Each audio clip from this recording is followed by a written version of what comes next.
PSC ഡയറിയിലേക്ക് സ്വാഗതം. നമ്മൾ ഇന്നിവിടെ പഠിക്കാൻ പോകുന്നത് ഭൗതിക ശാസ്ത്രത്തിലെ ചില പ്രധാനപ്പെട്ട വിവരങ്ങളാണ്. കേരള PSCയുടെ 65ാം വാർഷിക വിശേഷാൽ പതിപ്പിൽ കൊടുത്തിട്ടുള്ള വിവരങ്ങളാണ് നമ്മൾ പഠിച്ചുകൊണ്ടിരിക്കുന്നത്. ഇതേ പുസ്തകത്തിലെ മറ്റ് പ്രധാനപ്പെട്ട എല്ലാ ടോപ്പിക്കുകളുടെയും പ്ലേലിസ്റ്റ് ക്രിയേറ്റ് ചെയ്തിട്ടുണ്ട്. പ്രത്യേകിച്ചും പ്രസ്താവന ചോദ്യങ്ങളുടെ 20 സെറ്റ് പ്ലേലിസ്റ്റ് നിങ്ങൾ കാണാൻ ശ്രമിക്കുക. ഈ ചാനൽ നിങ്ങൾ ആദ്യമായിട്ടാണ് കാണുന്നതെങ്കിൽ സബ്സ്ക്രൈബ് ചെയ്യുക, ബെല്ലൈക്കൺ എനേബിൾ ചെയ്യുക. അപ്പോൾ നമ്മുടെ പോയിന്റിലേക്ക് കടക്കുകയാണ്.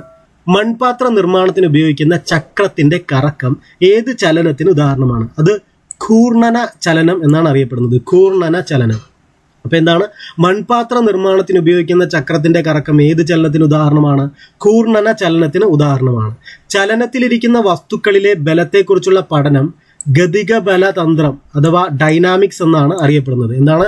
ചലനത്തിലിരിക്കുന്ന, അതായത് ചലിച്ചുകൊണ്ടിരിക്കുന്ന വസ്തുക്കളിലെ ബലത്തെക്കുറിച്ചുള്ള പഠനം അറിയപ്പെടുന്നത് ഗതിക ബല തന്ത്രം അല്ലെങ്കിൽ ഡൈനാമിക്സ് എന്നാണ്. അപ്പൊ എന്താണ് ഡൈനാമിക്സ് അല്ലെങ്കിൽ ഗതിക ബലതന്ത്രം എന്ന് പറയുന്നത്?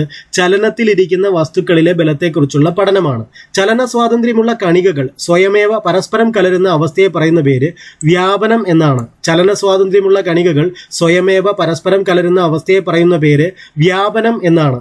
പെൻഡുലത്തിന്റെ ആട്ടം ഏത് തരം ചലനമാണ്? അത് ക്രമാവർത്തന ചലനം അല്ലെ? പെൻഡുലത്തിന്റെ ആട്ടം, ദോലനം എന്ന് നമ്മൾ പഠിച്ചിട്ടുണ്ടല്ലോ. ആ ചലനത്തിന് ദോലനം എന്ന് പറയുന്നത് നമ്മൾ പഠിച്ചിട്ടുള്ളതാണ്.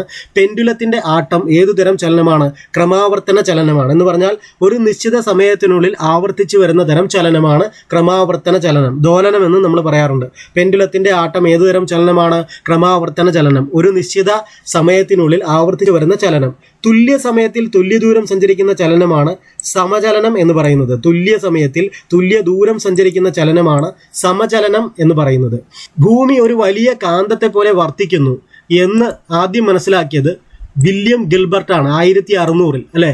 William Gilbert. എന്താണ് വില്യം ഗിൽബർട്ട് മനസ്സിലാക്കിയത്? ഭൂമി ഒരു വലിയ കാന്തത്തെ പോലെ പ്രവർത്തിക്കുന്നു. ഭൂമി ഒരു വലിയ കാന്തത്തെ, മാഗ്നറ്റിനെ പോലെ വർത്തിക്കുന്നു എന്ന് ആദ്യം മനസ്സിലാക്കിയത് വില്യം ഗിൽബർട്ട് ആണ് 1600. ഭൂമി സൂര്യനെ ചുറ്റുന്നത് ഏതു തരം ചലനമാണ്? അത് പരിക്രമണ ചലനമാണ്. പരിക്രമണമാണ് അല്ലെ?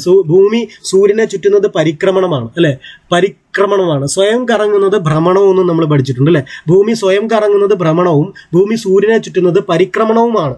വൃത്തപാതയിൽ സഞ്ചരിച്ചു കൊണ്ടിരിക്കുന്ന ഒരു വസ്തു തുല്യ സമയം കൊണ്ട് തുല്യ ദൂരം സഞ്ചരിക്കുകയാണെങ്കിൽ അത് ഏത് പേരിൽ അറിയപ്പെടുന്നു? അത് സമവർത്തുള ചലനം എന്നാണ് അറിയപ്പെടുന്നത്. എന്താണ്?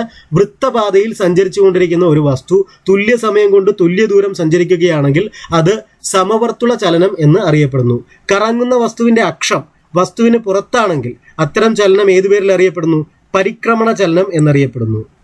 കറങ്ങുന്ന വസ്തുവിന്റെ അക്ഷം വസ്തുവിന് പുറത്താണെങ്കിൽ അത്തരം ചലനം ഏതു പേരിൽ അറിയപ്പെടുന്നു? പരിക്രമണ ചലനം എന്നറിയപ്പെടുന്നു. ദൂരേക്ക് എറിയുന്ന കല്ലിന്റെ പതനം ഏതു തരം ചലനമാണ്? അത് വക്രരേഖാ ചലനമാണ്. വക്രരേഖാ ചലനം. ദൂരേക്ക് എറിയുന്ന കല്ലിന്റെ പതനം വക്രരേഖാ ചലനമാണ്. വക്രരേഖാ ചലനം. ഫിസിക്സ് ചിലർക്ക് ടഫായിരിക്കും. അവര് ഇത് സ്ഥിരമായിട്ട് റിപ്പീറ്റ് ചെയ്ത് കേട്ട് മനസ്സിലാക്കുക. നിശ്ചലാവസ്ഥയിലുള്ള ഒരു വസ്തുവിന് അതേ അവസ്ഥയിൽ തുടരാനുള്ള പ്രവണത അല്ലെങ്കിൽ നിശ്ചലാവസ്ഥയ്ക്ക് മാറ്റം വരുത്താനുള്ള കഴിവില്ലായ്മ ഏതു പേരിൽ അറിയപ്പെടുന്നു? അത് നിശ്ചല ജഡത്വം എന്നറിയപ്പെടുന്നു അല്ലെ? എന്താണ്? നിശ്ചലാവസ്ഥയിലുള്ള ഒരു വസ്തുവിന് അതേ അവസ്ഥയിൽ തുടരാനുള്ള പ്രവണതയോ അല്ലെങ്കിൽ നിശ്ചലാവസ്ഥയ്ക്ക് മാറ്റം വരുത്താനുള്ള കഴിവില്ലായ്മയോ ഏതു പേരിൽ അറിയപ്പെടുന്നു? നിശ്ചല ജഡത്വം എന്നറിയപ്പെടുന്നു. മാമ്പഴം ഞെട്ടറ്റ് വീഴുന്നത് ഏതു തരം ചലനമാണ്? അത് നേർരേഖാ ചലനമാണ് അല്ലെ? ശരിയാണ്. ഒരു മാമ്പഴം ഇങ്ങനെ തൂങ്ങിക്കിടക്കുന്ന ഒരു മാമ്പഴം അതിൽ നിന്ന് ഞെട്ടിൽ നിന്നും വിട്ടാലും നേർരേഖയിൽ തന്നെയായിരിക്കും ചലിച്ചു വരുന്നത് അല്ലെ? മാമ്പഴം ഞെട്ടറ്റ് വീഴുന്നത് ഏതുതരം ചലനമാണ്? നേർരേഖാ ചലനം. ലിഫ്റ്റ് ഉയരുന്നത് ഏതുതരം ചലനമാണ്? അതും നേർരേഖാ ചലനമാണ്. നേർരേഖാ ചലനം. ലിഫ്റ്റ് ഉയരുന്നത് നേർരേഖാ ചലനം. ഒരു വസ്തുവിന് അതിന്റെ നിശ്ചലാവസ്ഥയ്ക്കോ ചലനാവസ്ഥയ്ക്കോ മാറ്റം വരുത്താനുള്ള കഴിവില്ലായ്മ ഏതു പേരിൽ അറിയപ്പെടുന്നു? അത് ജഡത്വം എന്ന പേരിൽ അറിയപ്പെടുന്നു അല്ലെ? ഒരു വസ്തുവിന് അതിന്റെ നിശ്ചലാവസ്ഥയ്ക്കോ ചലനാവസ്ഥയ്ക്കോ മാറ്റം വരുത്താനുള്ള കഴിവില്ലായ്മയെ ജഡത്വം എന്നറിയപ്പെടുന്നു. അടുത്തൊരു പോയിന്റ് നോക്കാം. കാർപ്പറ്റിൽ നിന്ന് പൊടി നീക്കം ചെയ്യുന്നതിന് കാർപ്പറ്റ് തൂക്കിയിട്ട ശേഷം വടികൊണ്ട് തട്ടുന്നു. ഇതിനു പിന്നിലെ ശാസ്ത്ര തത്വം എന്താണ്?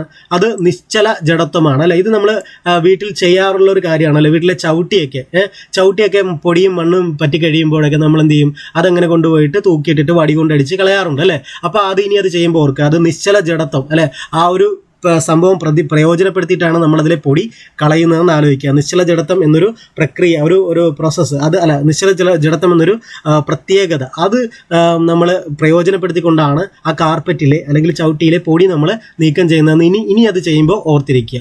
കാർപ്പറ്റിൽ നിന്ന് പൊടി നീക്കം ചെയ്യുന്നതിന് കാർപ്പറ്റ് തൂക്കിയിട്ട ശേഷം വടികൊണ്ട് തട്ടുന്നു. ഇതിന് പിന്നിലെ ശാസ്ത്രതത്വമാണ് നിശ്ചല ജഡത്വം. പോൾ വോൾട്ട് താരം ചാടി വീഴുന്നത് ഒരു ഫോം ബെഡിലായതിനാൽ പരിക്കേൽക്കുന്നില്ല. ഇവിടെ പ്രയോജനപ്പെടുത്തുന്ന ന്യൂട്ടന്റെ ചലന നിയമം ഏതാണ്? അത് രണ്ടാം ചലന നിയമമാണ്. ന്യൂട്ടന്റെ ചലന നിയമങ്ങളെക്കുറിച്ച് കഴിഞ്ഞ ക്ലാസ്സിൽ നമ്മൾ പഠിച്ചിട്ടുണ്ട്. ആ ക്ലാസ് കണ്ടില്ലാത്തവർ അതുകൂടി കാണുക. പോൾ വോൾട്ട് താരം ചാടി വീഴുന്നത് ഒരു ഫോം ബെഡിലായതിനാൽ പരിക്കേൽക്കുന്നില്ല. ഇവിടെ പ്രയോജനപ്പെടുത്തുന്ന ന്യൂട്ടന്റെ ചലന നിയമം രണ്ടാം ചലന നിയമമാണ്. അടുത്തൊരു ജഡത്വത്തെക്കുറിച്ചൊരു ബോക്സ് കൊടുത്തിട്ടുണ്ട്, നമുക്കതൊന്ന് വായിക്കാം. ജഡത്വം: നിർത്തിയിട്ടിരിക്കുന്ന ബസ് പെട്ടെന്ന് മുന്നോട്ടെടുക്കുമ്പോൾ യാത്രക്കാർ പിന്നോട്ട് മറിഞ്ഞു വീഴാൻ കാരണം നിശ്ചല ജഡത്വമാണ്. നിശ്ചല ജഡത്വം. അപ്പോൾ നിർത്തിയിട്ടിരിക്കുന്ന ബസ്സിൽ ആ ഒരു ചലിക്കാതെ ഇരിക്കുന്ന ഒരു ബസ്സാണല്ലോ, അപ്പോൾ അതിനകത്തെ യാത്രക്കാരും അതേ അവസ്ഥയിൽ തന്നെ ആയിരിക്കും. അപ്പോൾ പെട്ടെന്ന് മുന്നോട്ടെടുക്കുമ്പോൾ ആ നിശ്ചല ജഡത്വം എന്നുള്ളതിന് ബ്രേക്ക് ചെയ്തുകൊണ്ടാണ് മുന്നോട്ട് പോകുന്നത്. അപ്പോഴാണ് പെട്ടെന്ന് നമ്മൾ മറിഞ്ഞു വീഴാൻ പോകുന്നത്. അപ്പോൾ ഇത് എന്തിൻ്റെ പ്രത്യേകതയാണ്? നിശ്ചല ജഡത്വത്തിൻ്റെ പ്രത്യേകതയാണ്. നിർത്തിയിട്ടിരിക്കുന്ന ബസ് പെട്ടെന്ന് മുന്നോട്ടെടുക്കുമ്പോൾ യാത്രക്കാർ പിന്നോട്ട് മറിഞ്ഞു വീഴാൻ കാരണം നിശ്ചല ജഡത്വമാണ്. അട്ടിയായി അടുക്കിയ കാരംസ് കോയിനുകളുടെ അടിയിലെ കോയിൻ തെറിപ്പിക്കാൻ കഴിയുന്നതിന് കാരണമായ പ്രതിഭാസം നിശ്ചല ജഡത്വമാണ്. ഇനി നിങ്ങൾ കാരംസ് കളിക്കുമ്പോൾ ആലോചിക്കുക, ആ അടിയിലെ കോയിൻ നിങ്ങൾ അടിച്ച് തെറിപ്പിക്കുമ്പോൾ ആലോചിക്കുക, നിശ്ചല ജഡത്വം എന്നുള്ളൊരു ആ ഒരു സംഭവം പ്രയോജനപ്പെടുത്തിക്കൊണ്ടാണ് നിങ്ങളത് അടിച്ച് നീക്കിയതെന്ന്. അട്ടിയായി അടുക്കിയ കാരംസ് കോയിനുകളുടെ അടിയിലെ കോയിൻ തെറിപ്പിക്കാൻ കഴിയുന്നതിന് കാരണം നിശ്ചല ജഡത്വമാണ്. മാവിൻ കൊമ്പ് കുലുക്കുമ്പോൾ മാങ്ങ ഞെട്ടറ്റ് വീഴുന്നതിന് ഉദാഹരണം നിശ്ചല ജഡത്വം എന്ന നിശ്ചല ജഡത്വത്തിന് ഉദാഹരണമാണ്. അത്ലറ്റുകൾ ലോങ് ജമ്പ് ചെയ്യുമ്പോൾ ഓടി വന്ന് ചാടുന്നതിന് കാരണം ചലന ജഡത്വമാണ്. ചലന ജഡത്വം. അത്ലറ്റുകൾ ലോങ് ജമ്പ് ചെയ്യുമ്പോൾ ഓടി വന്ന് ചാടുന്നതിന് കാരണം ചലന ജഡത്വമാണ്. ഓടി വരുന്ന അത്ലറ്റിന് ഫിനിഷിംഗ് ലൈനിന് അടുത്തെത്തിയാലുടൻ ഓട്ടം അവസാനിപ്പിക്കാൻ കഴിയില്ല. ഇതിന് കാരണം ഏതുതരം ജഡത്വമാണ്? ചലന ജഡത്വമാണ്. അല്ലെ, ഓടാനുള്ളൊരു ടെൻഡൻസി ഉണ്ടാകും, അവിടെ പിടിച്ചു നിർത്താൻ കഴിയില്ല. അപ്പോൾ എന്ത് ചെയ്യും? അപ്പോൾ നല്ല ഫുൾ ഫോഴ്സിലും മാക്സിമം ചാടാൻ അവർക്ക് പറ്റുന്നുണ്ട്. അപ്പോൾ ഓടി വരുന്ന അത്ലറ്റിന് ഫിനിഷിംഗ് ലൈനിന് അടുത്തെത്തിയാലുടൻ ഓട്ടം അവസാനിപ്പിക്കാൻ കഴിയില്ല. ഇതിന് കാരണം ചലന ജഡത്വമാണ്. ഓടിക്കൊണ്ടിരിക്കുന്ന ബസ് പെട്ടെന്ന് നിർത്തുമ്പോൾ യാത്രക്കാർ മുന്നോട്ട് വീഴാനുള്ള പ്രവണത കാണിക്കുന്നതിന് കാരണം ചലന ജഡത്വമാണ്. ചലന ജഡത്വം. ഓടിക്കൊണ്ടിരിക്കുന്ന ബസ് പെട്ടെന്ന് നിർത്തുമ്പോൾ യാത്രക്കാർ മുന്നോട്ട് വീഴാനുള്ള പ്രവണത കാണിക്കുന്നതിന് കാരണം എന്താണ്? ചലന ജഡത്വമാണ്. സ്വിച്ച് ഓഫ് ചെയ്തതിന് ശേഷവും ഫാൻ ദളങ്ങൾ അല്പനേരം കൂടി കറങ്ങാൻ കാരണം ചലന ജഡത്വമാണ്. സ്വിച്ച് ഓഫ് ചെയ്തതിന് ശേഷവും ഫാൻ ദളങ്ങൾ അല്പനേരം കൂടി കറങ്ങാൻ കാരണം ചലന ജഡത്വമാണ്. ഞാനിവിടെ പങ്കുവയ്ക്കുന്ന വിവരങ്ങൾ നിങ്ങൾക്ക് പ്രയോജനപ്പെടുന്നുണ്ടെങ്കിൽ നിങ്ങൾ ലൈക്ക് ചെയ്യുക, കമൻറ്റ് ചെയ്യുക, സുഹൃത്തുക്കൾക്ക് ഷെയർ ചെയ്യുക. ഇവിടെ അപ്ലോഡ് ചെയ്യുന്ന എല്ലാ വീഡിയോയുടെയും പരീക്ഷ നമ്മൾ ടെലഗ്രാം ചാനലിൽ നടത്താറുണ്ട്, അതുകൂടി കാണാൻ ശ്രമിക്കുക. കണികകളുടെ കമ്പനം മൂലം മാധ്യമത്തിന്റെ ഒരു ഭാഗത്തുണ്ടാകുന്ന വിക്ഷോഭം മറ്റു ഭാഗങ്ങളിലേക്ക് വ്യാപിക്കുന്നത് എങ്ങനെ അറിയപ്പെടുന്നു? അത് തരംഗചലനം എന്നാണ് അറിയപ്പെടുന്നത്. കണികകളുടെ കമ്പനം മൂലം മാധ്യമത്തിന്റെ ഒരു ഭാഗത്തുണ്ടാകുന്ന വിക്ഷോഭം മറ്റു ഭാഗങ്ങളിലേക്ക് വ്യാപിക്കുന്നത് തരംഗചലനം എന്നറിയപ്പെടുന്നു. ഗിറ്റാറിന്റെ കമ്പികളുടെ ചലനം ഏതുതരം ചലനമാണ്? അത് കമ്പനമാണ്. ഗിറ്റാറിന്റെ കമ്പികളുടെ ചലനം കമ്പനം എന്ന തരം ചലനമാണ്. മണ്ണുമാന്തി യന്ത്രത്തിന്റെ അഥവാ എക്സ്കവേറ്റർ മണ്ണുമാന്തി യന്ത്രത്തിന്റെ പ്രവർത്തന തത്വം പാസ്കൽ തത്വമാണ്. പാസ്കൽ പ്രിൻസിപ്പിൾ ആണ്, അല്ലെ? Pascal principle. മണ്ണുമാന്തി യന്ത്രത്തിന്റെ അഥവാ എക്സ്കവേറ്ററിന്റെ പ്രവർത്തന തത്വം എന്താണ്? പാസ്കൽ തത്വമാണ്, അല്ലെ? ഹൈവേയിൽ നിശ്ചിത വേഗത്തിൽ സഞ്ചരിക്കുന്ന കാറിന്റെ ചലനം ഏതുതരം ചലനമാണ്? അത് സമചലനമാണ്. സമചലനം. ഹൈവേയിൽ നിശ്ചിത വേഗത്തിൽ സഞ്ചരിക്കുന്ന കാറിന്റെ ചലനം സമചലനമാണ്. പ്രകാശം ശൂന്യതയിലൂടെ സഞ്ചരിക്കുന്നത് ഏതുതരം പ്രവേഗത്തിന് ഉദാഹരണമാണ്? സമപ്രവേഗത്തിന് ഉദാഹരണമാണ്. പ്രകാശം ശൂന്യതയിലൂടെ സഞ്ചരിക്കുന്നത് സമപ്രവേഗത്തിന് ഉദാഹരണമാണ്. സ്റ്റേഷനിൽ നിന്ന് പുറപ്പെട്ട് നീങ്ങുന്ന ട്രെയിൻ എന്തുതരം പ്രവേഗത്തിന് ഉദാഹരണമാണ്? അസമപ്രവേഗത്തിന് ഉദാഹരണമാണ്. സ്റ്റേഷനിൽ നിന്നും പുറപ്പെട്ട് നീങ്ങുന്ന ട്രെയിൻ അസമപ്രവേഗത്തിന് ഉദാഹരണമാണ്.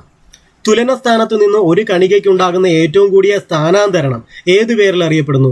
അത് ആയതി അഥവാ ആംപ്ലിറ്റ്യൂഡ് എന്നറിയപ്പെടുന്നു. തുലന സ്ഥാനത്തു നിന്ന് ഒരു കണികയ്ക്കുണ്ടാകുന്ന ഏറ്റവും കൂടിയ സ്ഥാനാന്തരണം ആയതി അഥവാ ആംപ്ലിറ്റ്യൂഡ് എന്ന പേരിൽ അറിയപ്പെടുന്നു. ബലത്തിന് വ്യക്തമായ നിർവചനം നൽകുന്ന ചലന നിയമമാണ് ഒന്നാം ചലന നിയമം. ബലത്തിന് വ്യക്തമായ നിർവചനം നൽകുന്ന ചലന നിയമമാണ് ഒന്നാം ചലന നിയമം. ബലത്തെ എങ്ങനെ അളക്കാം എന്ന് കാണിച്ചു തരുന്ന ചലന നിയമമാണ് രണ്ടാം ചലന നിയമം. ബലത്തെ എങ്ങനെ അളക്കാം എന്ന് കാണിച്ചു തരുന്ന ചലന നിയമമാണ് രണ്ടാം ചലന നിയമം. മുടിയിൽ ഉരസിയ പ്ലാസ്റ്റിക് പേനയ്ക്ക് ചെറിയ കടലാസ് കഷ്ണങ്ങളെ ആകർഷിക്കാൻ കഴിയുന്നത് ഏത് ബലം മൂലമാണ്? അത് സ്ഥിത വൈദ്യുത ബലം മൂലമാണ്, അഥവാ ഇലക്ട്രോസ്റ്റാറ്റിക് ഫോഴ്സ് മൂലമാണ്. മുടിയിൽ ഉരസിയ പ്ലാസ്റ്റിക് പേനയ്ക്ക് ചെറിയ കടലാസ് കഷ്ണങ്ങളെ ആകർഷിക്കാൻ കഴിയുന്നത് ഏത് ബലം മൂലമാണ്? സ്ഥിത വൈദ്യുത ബലം അഥവാ ഇലക്ട്രോസ്റ്റാറ്റിക് ഫോഴ്സ് മൂലമാണ്.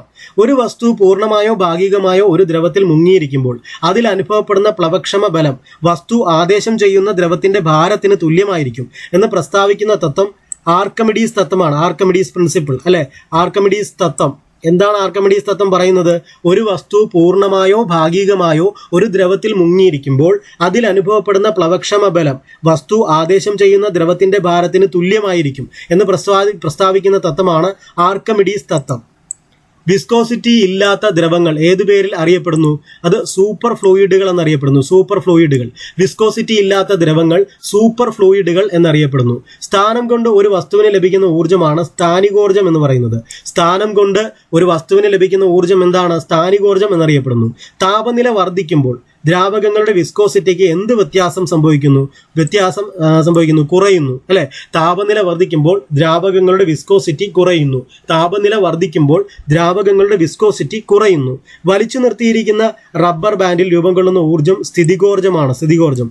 വലിച്ചു നിർത്തിയിരിക്കുന്ന റബ്ബർ ബാൻഡിൽ രൂപം കൊള്ളുന്ന ഊർജ്ജം എന്താണ്? സ്ഥിതികോർജ്ജമാണ്. നിശ്ചലാവസ്ഥയിൽ സ്ഥിതി ചെയ്യുന്ന ഒരു വസ്തുവിന്റെ ആക്കം 0 നിശ്ചലാവസ്ഥയിൽ സ്ഥിതി ചെയ്യുന്ന ഒരു വസ്തുവിന്റെ ആക്കം എന്തായിരിക്കും? 0 നിശ്ചലാവസ്ഥയിലുള്ള വസ്തുക്കളെ കുറിച്ചുള്ള പഠനമാണ് സ്റ്റാറ്റിക്സ് എന്ന് പറയുന്നത്. നിശ്ചലാവസ്ഥയിലുള്ള വസ്തുക്കളെ കുറിച്ചുള്ള പഠനം എന്താണ്? സ്റ്റാറ്റിക്സ് എന്നറിയപ്പെടുന്നു.